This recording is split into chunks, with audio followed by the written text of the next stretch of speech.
Deri më 25 tetor, dhoma avokatis do tyre një bojkot në shenjë proteste për arrestimin e avokatit Ulian Bajrami, 2 ditë më parë me akuzën se ka kanosur për shkak të detyrës prokurorin Gjergj Ceka gjatë një seance në gjykatën e Elbasanit. Arrestimi i tij erdhi pas përplasjes 3 ditë më parë gjatë seancës për konfirmimin e masave të sigurisë për 14 persona të arrestuar më 13 tetor në një lokal në Elbasan, mes të cilëve edhe Maksim Suçi, që mbrohej nga avokati Bajrami.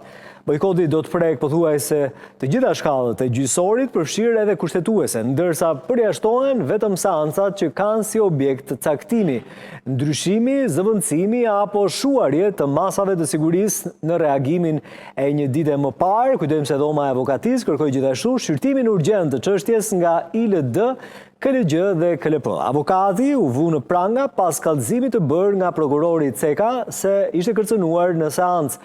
Ne e publikuam një ditë më parë, dëgjoi avokati teksa hodhi akuza për manipulim provash, ndërsa ju drejtua prokurori duke i thënë se do të merret personalisht me të dhe me oficerët e policisë gjyqësore dhe se do të bënte kallëzim pasi konstatonte element të veprës penale. Kjo është deklarata e cila u mori si kërcënim nga prokurori dhe bëri kallëzim në polici. Një ditë më parë edhe shoqata e avokatëve penalistë të Shqipërisë dënoi arrestimin e avokatit teksa tha se ai u vu në pranga vetëm se i komunikoi prokurorit synimin për të bërë kallëzim penal.